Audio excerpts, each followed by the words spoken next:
প্রায় ৪৮ বছর ধরে হাটে হাটে ঘুরে গান কবিতা গেয়ে বই বিক্রি করেন ৮০ বছরের বৃদ্ধ আব্দুর রশিদ। ছোটবেলায় যারা তার কাছ থেকে বই কিনে নিত তাদের মধ্যে অনেকেই আজ ডাক্তার বা ইঞ্জিনিয়ার।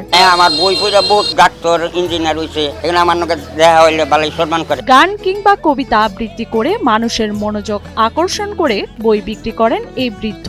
শুধু তাই না, রশিদের গান শোনার জন্য অনেক সময় বাড়ির মহিলারাও বই কিনে থাকেন। আগে যদি গান না গাই, আগে তো কোনো বাচ্চাদের বই লো, বাচ্চাদের বই নো, আমি ওই না কই না, আমি কই গান গাই গেছে আছে, একজনের দরকার থাকলে কিনে এটাই। টাঙ্গাইলের ঘাটাইল উপজেলার মধুরচালা গ্রামের বাসিন্দা আব্দুর রশিদ। তিনি ছন্দে ছন্দে সুর করে কবিতা, গান ও গীত শুনিয়ে হাট বাজারে এবং বাড়ি বাড়ি গিয়ে বই বিক্রি করেন।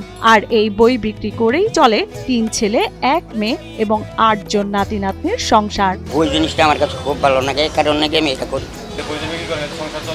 আল্লাহ চালায় এখন না হিসিম করে ভাই চলে, আর কি করি, আমার তো আর করার কিছু নাই। আমার প্রতিদিন মন করছে ১,০০০ টাকা বেচলে ৩00-৪০০ টাকা থাকে আমার, উড়ে আমার আল্লাহ চালায়।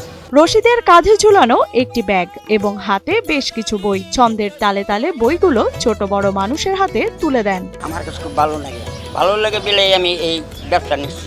আজকে বহু বছর ধরে বই বেছে, অনেকে অনেক কিছু বিক্রি করে, কিন্তু আমি গান গাইয়ে খালি বই বেশি, তোরা যাতে মনে করেন শিক্ষিত হয়। প্রায় ৪৮ বছর ধরে সাগরদিঘি, ধলাপাড়া, ঘাটাইল, সখীপুর, বড়চৌনা ও কচুয়া সহ আশেপাশের বেশ কিছু হাট বাজারে এবং বাড়ি বাড়ি ঘুরে গানের তালে তালে কবিতা, গীত ও ছড়া গেয়ে বই বিক্রি করেন আব্দুর রশিদ। তার কণ্ঠে গান যেন বাড়ির ছোট ছেলে মেয়েদের এবং বাড়ির বউছিরা মজা পেয়ে বই ক্রয় করে থাকেন। খুশি মানে এরা কিনে এমন কোন এমন আছে, মন কোন যাইয়া কান্দে, বাপ মার কাছে টেহা না থাকলে আমি এ ভাই বই।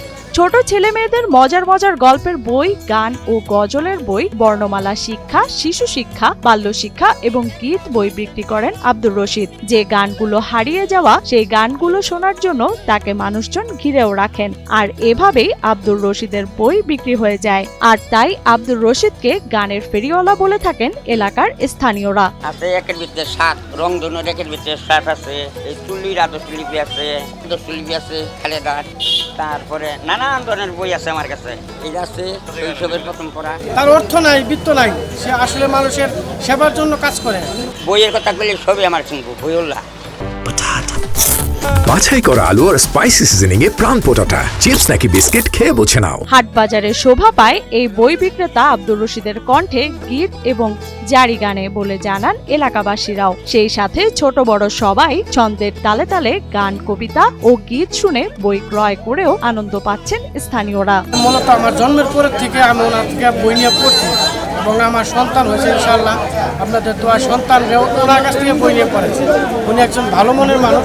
একমাত্র ওনার কাছ থেকে এই যে কিসসা, কবি গান, যেগুলা প্রাচীন যুগের গানগুলা ওনার কাছ থেকে পাওয়া যায়, তাছাড়া কোনো জায়গায় নাই।